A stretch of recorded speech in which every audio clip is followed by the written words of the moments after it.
بسم اللہ الرحمن الرحیم والسلام علی من اتبع الہدیٰ۔ ہدایت کی اتباع کرنے والوں کو راحت دو جہاں قرآن چینل کی طرف سے سلام عرض ہے۔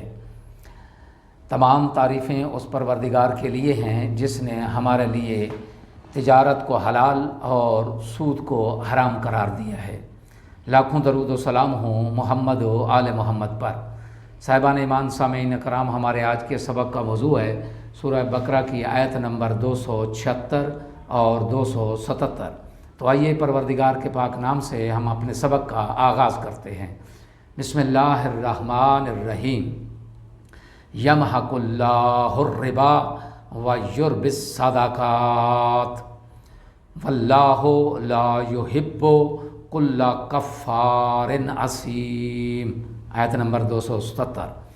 ان الذین آمنوا وعملوا الصالحات واقاموا الصلاة وآتوا الزکاة لهم اجرهم عند ربهم ولا خوف علیہم ولا هم یحزنون۔ ترجمہ آیت نمبر 276۔ اللہ سود کو ناپائیدار اور خیرات کو بابرکت بنا دیتا ہے، اور اللہ کسی ناشکر گناہگار کو پسند نہیں کرتا۔ آیت نمبر 277۔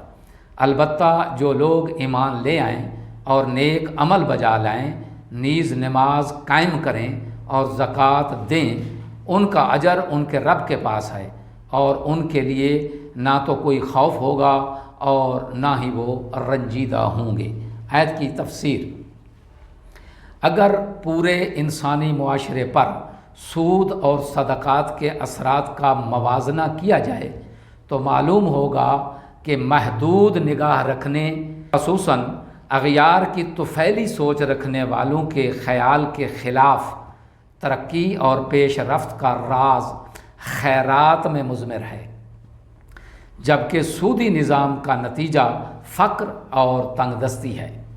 سود اور خیرات و صدقات دونوں کا تعلق محتاج اور نادار طبقے سے ہے، جو دنیا کی کل آبادی کی واضح اکثریت پر مشتمل ہے۔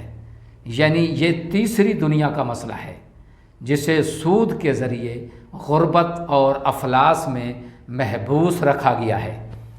ان غریب ملکوں کی ساری طاقت سود کی ادائیگی پر صرف ہوتی ہے، بلکہ نوبت یہاں تک پہنچ چکی ہے کہ ملک کی پوری طاقت صرف ہونے کے باوجود سود کی رقم ادا نہیں ہو سکتی۔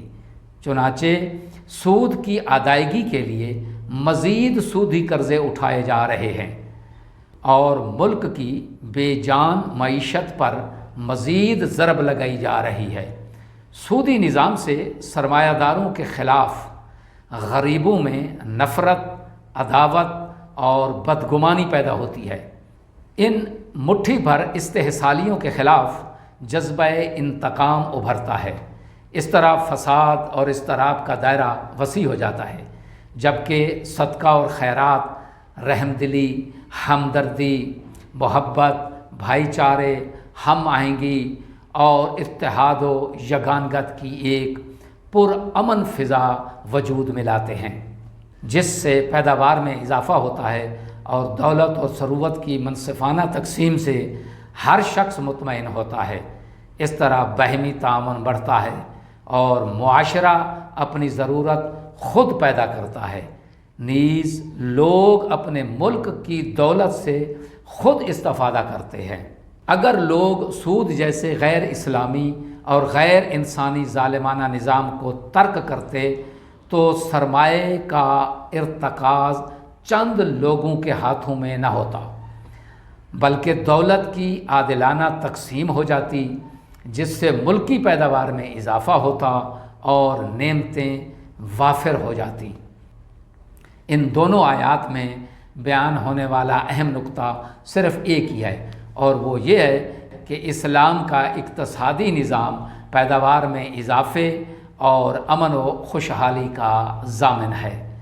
آخر میں دعا ہے کہ خداوند عالم ہمیں اسلامی اقتصادی نظام پر عمل کرنے کی توفیق عطا فرمائے، سود سے دور رہنے کی توفیق عطا فرمائے۔ وآخر الدعوانا ان الحمد للہ رب العالمین۔